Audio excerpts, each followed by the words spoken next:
एक घने जंगल में टुनटुनी चिड़िया अपने पति कालू और बेटी सुनहरी के साथ रहती थी। सुनहरी की शादी होने वाली थी। पूरा परिवार बहुत ही खुश था। इस बार मैं अपनी बहुत ही अच्छी फसल हुई है। इस बार अंडे बेचकर अच्छी खासी रकम आ जाएगी। फिर हम अपनी बिटिया की शादी धूम से करेंगे। इस तरह सही दिन बीत जाते हैं।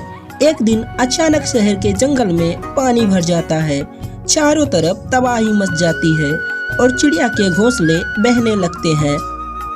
तब तक आप लोग इस वीडियो को लाइक और चैनल को सब्सक्राइब जरूर कर दें, क्योंकि आप लोग हमें सपोर्ट नहीं करते हैं। और जो लोग सपोर्ट करते हैं उनका दिल से धन्यवाद, और जो नहीं करते उनका भी तहे दिल से धन्यवाद। सुनो सुनो सारे जंगल के पक्षियों, ध्यान से सुनो। जंगल में बाढ़ का पानी बहुत ही तेजी से बढ़ रहा है।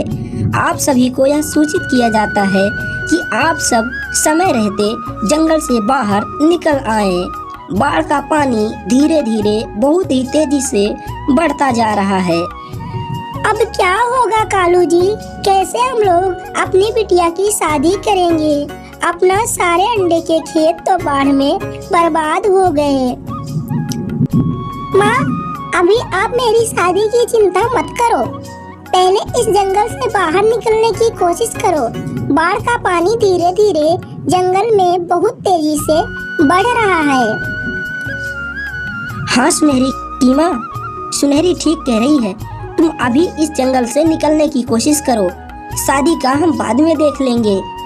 बहुत समझा बुझाकर सुनहरी अपनी माँ को सुरक्षित जगह पर लेकर आती है। हे भगवान, या तूने कैसी मुसीबत में डाल दिया हम लोगों का।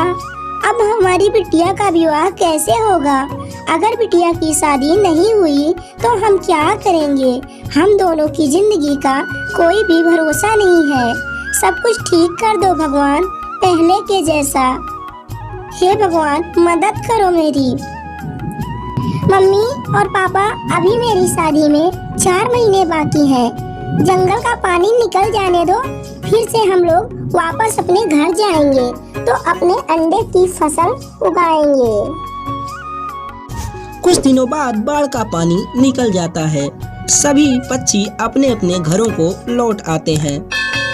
सुनिए जी, मैं और सुनहरी घर की सफाई कर रहे हैं।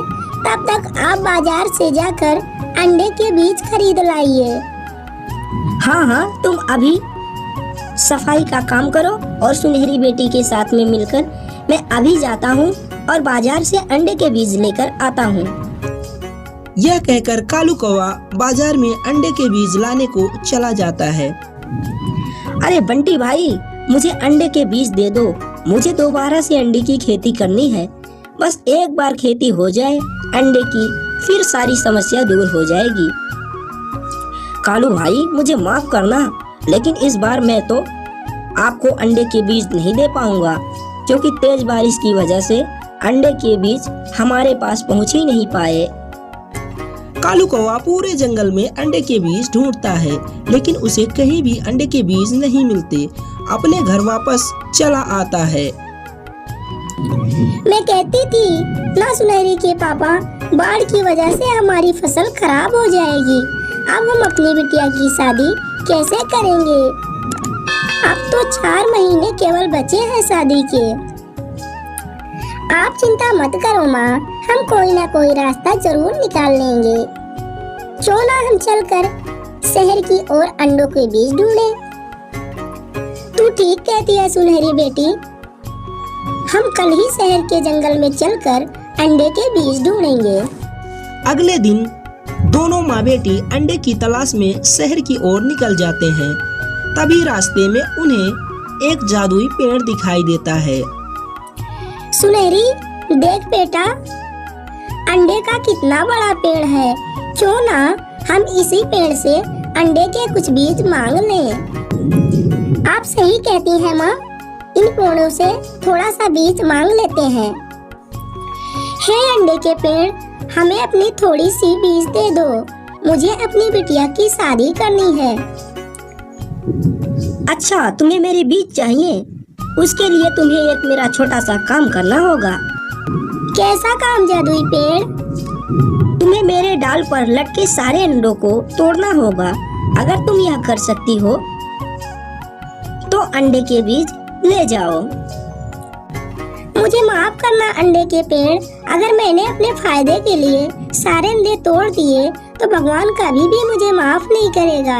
मैं आपके अंडे नहीं तोड़ सकती। मुझे पता था कि तू एक ईमानदार चिड़िया है। तू अपने फायदे के लिए किसी दूसरे का नुकसान नहीं पहुंचा सकती। मैं तेरी इस बात से बहुत खुश हुआ। ये ले अंडे के कई सारे बीज। अब तेरी खेती कभी भी खराब नहीं होगी और इन अंडों से अच्छी खासी इनकम भी होगी। वो दोनों माँ बेटी खुशी खुशी बीज लेकर अपने घर वापस लौट आते हैं। उनके खेत की मिट्टी काफी उपजाऊ हो गई थी, जिसके चलते उनके अंडे की फसल बहुत ही अच्छी होती है। तुम चिंता मत करो, यह देखो हमें अपने अंडों की फसल से कितने पैसे मिले हैं। तुम इन पैसों को बाजार लेकर जाओ और हमारी बिटिया के लिए दहेज का पूरा सामान खरीद कर लाना। बहुत सारे पैसे देखकर टुनटुनी चिड़िया बहुत खुश होती है। कुछ दिनों बाद सुनहरी की शादी धूमधाम से हो जाती है और सुनहरी चिड़िया खुशी खुशी अपने ससुराल में रहने लगती है।